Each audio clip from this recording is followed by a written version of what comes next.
Hi, hello, namaste everyone. I am Mansi Anish Sharma, mathematics and other subjects mentor. So today we will study about importance of constitution. Constitution की क्या importance है, okay? So let's get started our today's topic. इसमें हमारे total 6 points है. So जो हमारा first point है वो है protect the right of citizen. जो citizens को fundamental rights मिल रखे हैं उनको protect करता है कॉन्स्टिट्यूशन संविधान. सेकंड है control the governments unlimited power.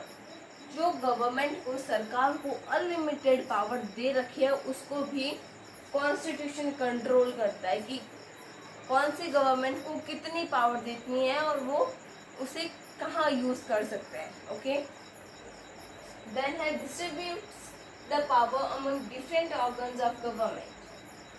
जो पावर है वो डिस्ट्रीब्यूट करते हैं जो गवर्नमेंट के अलग अलग ऑर्गन्स हैं उनमें. गवर्नमेंट्स के कितने ऑर्गन्स हैं? 3. Legislature, executive and judiciary.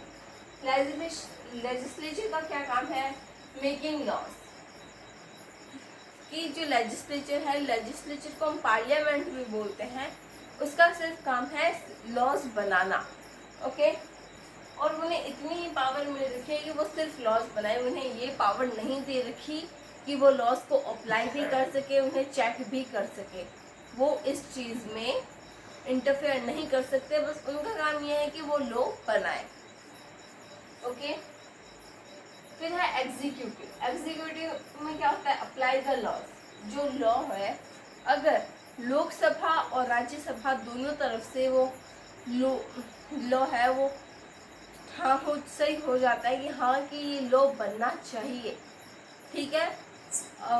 Voting के अनुसार कि मान लो लोकसभा में ज़्यादा लोग बोल रहे बनना चाहिए और राज्यसभा में भी ज़्यादा लोग बोल रहे बनना चाहिए, तो वो लॉ पार्लियामेंट से तो बन जाएगा और फिर वो एग्जीक्यूटिव में जाएगा और फिर वो अप्लाई करेंगे लॉ को. फिर उन्हें कोई अधिकार नहीं है कि वो अपनी तरफ से कोई दूसरा लॉ बनाए या उस लॉ को चेक करे. उन्हें बस अप्लाई करना है उस लॉ को. देन है जुडिशरी. जुडिशरी का काम है चेक द लॉ.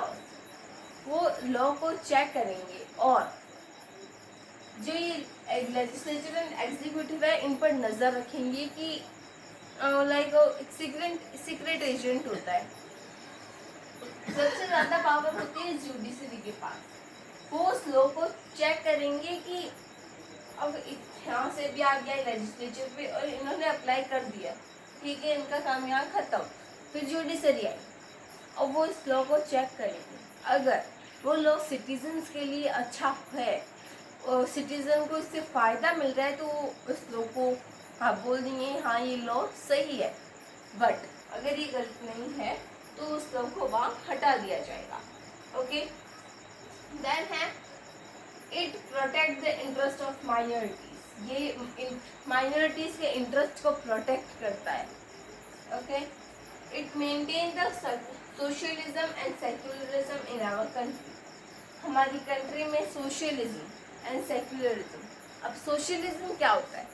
सोशलिज्म जो सरकार है वो लोगों के लिए, जनता के लिए काम करती है. लाइक गवर्नमेंट हॉस्पिटल हो गए, गवर्नमेंट ट्रांसपोर्ट हो गए, स्कूल्स हो गई, जो लाइक गवर्नमेंट खुद चला रही है लोगों के लिए.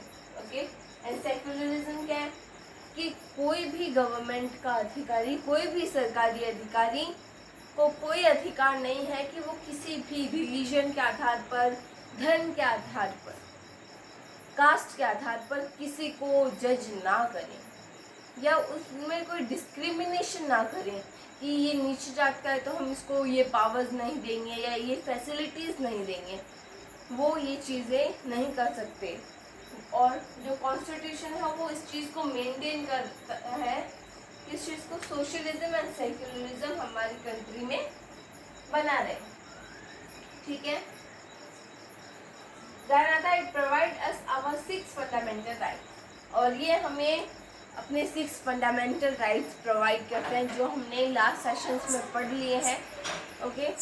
सो हम एक बार अपना क्विक रिवीजन करते हैं कि ये हमारे राइट्स को प्रोटेक्ट करते हैं, गवर्नमेंट के अनलिमिटेड पावर को कंट्रोल करते हैं और जो 3 ऑर्गन्स है गवर्नमेंट के, उनमें पावर डिस्ट्रीब्यूट करते हैं, माइनॉरिटीज़ के इंटरेस्ट को प्रोटेक्ट करते हैं, हमारी कंट्री में सोशलिज्म एंड सेक्युलरिज्म को मेंटेन करके रखते हैं, और हमें अपने 6 फंडामेंटल राइट्स जो कॉन्स्टिट्यूशन का बहुत इम्पोर्टेंट टॉपिक है वो हमें प्रोवाइड करवाते हैं। सो ये है importance of constitution. So I hope कि जो आज का सेशन है वो आपको समझ आया होगा। If you like the video, please do like, share and subscribe my channel, Mansi's Classes, for more interesting and helpful videos of English grammar, mathematics and other important subjects. Thank you. Have a nice day.